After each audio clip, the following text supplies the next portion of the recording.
Welcome to today's explainer. We've all been there, right? You open your laptop, stare at an overflowing, totally chaotic inbox, and just wish for a magic wand to sort, read, and reply to every single message.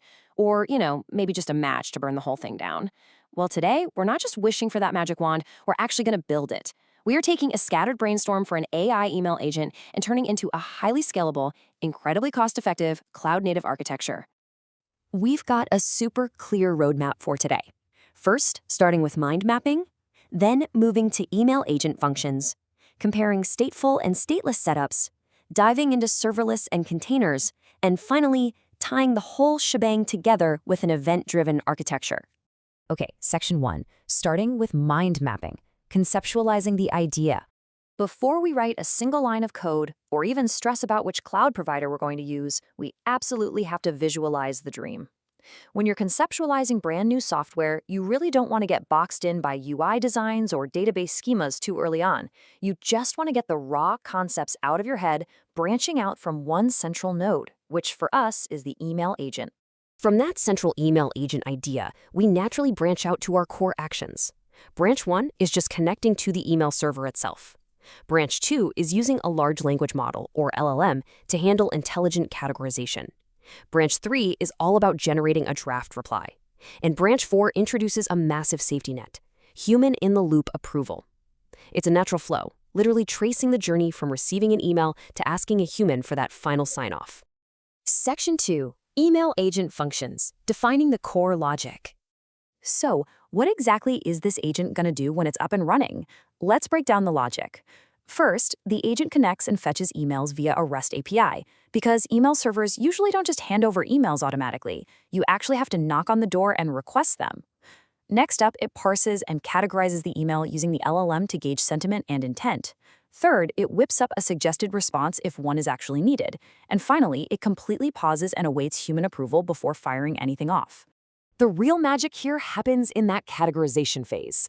The LLM isn't just blindly scanning text, it's actively deciding which of 4 buckets an email belongs in. Is it junk? Just delete or ignore it.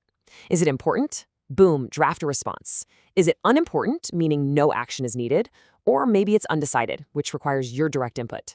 Standard email filters often just guess and end up throwing an important email from your boss straight into spam. But our LLM uses actual context to triage your inbox just like a real-life human assistant would. But let's be real, AI isn't perfect just yet.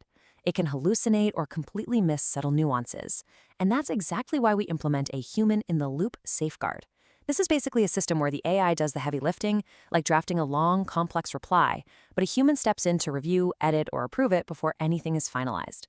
This guarantees absolutely no critical email is sent out on your behalf without your explicit green light. Okay, so the logic is completely solid and the agent is smart. But this slams us right into a massive technical wall. How in the world do we host this thing, constantly checking emails, without it costing an absolute fortune?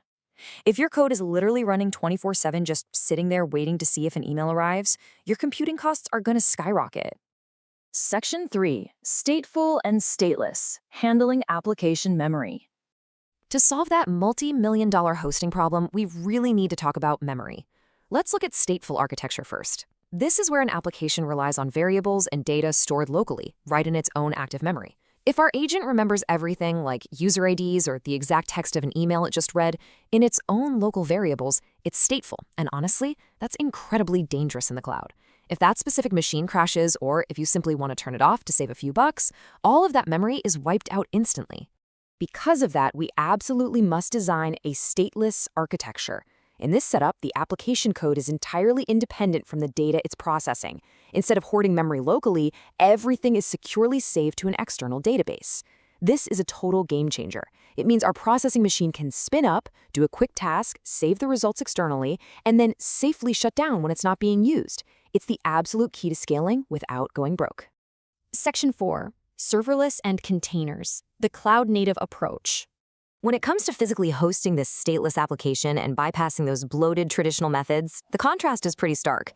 Traditional virtual machines, or VMs, are running 24/7 regardless of actual usage. They're expensive and a total pain to scale. It's literally like paying a security guard to stand at a gate 24 hours a day, even when nobody's there.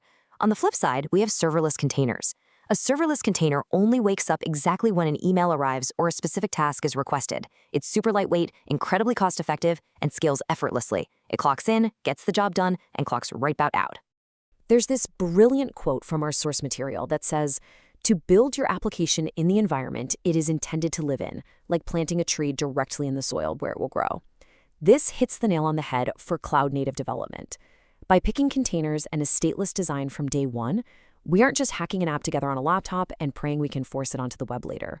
We're planting it directly in a highly scalable cloud environment right from the get-go. Section 5. Event-driven architecture, connecting the pieces. So, if our serverless container is fast asleep to save us money, how does it actually know when to wake up? We solve this pretty cleverly with something called a cron job. Essentially, a cron job is just an alarm clock for your code. Instead of keeping a server awake all day just in case an email comes in, we set this alarm to ring, say, every 5 minutes. The alarm wakes up our stateless container. The container quickly fetches new emails via the API, processes them, and then goes right back to sleep. But as our agent gets more advanced, it actually needs to communicate in two totally different ways. It uses synchronous communication, like REST APIs, for instant actions that need a right-now response, like fetching a fresh email.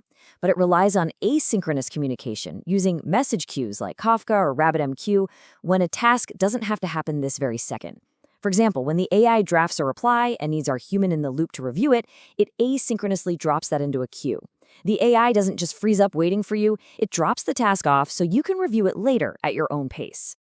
Let's bring this all together and look at the final beautiful flow of our event-driven architecture. First, the cron job triggers every 5 minutes. Second, our stateless container spins right up. Third, it fetches those emails via a REST API. Fourth, the LLM kicks in to categorize the messages and draft any needed responses. Fifth, all of this stateful data is safely tucked away in an external database. And finally, the container shuts down completely.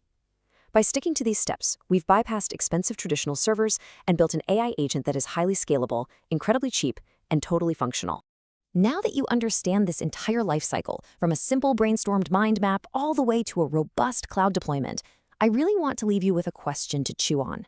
If you were to build your very own email agent today, what specific behaviors, quirks, and rules would you teach it so it perfectly matched your personal workflow? How would you customize your own AI assistant?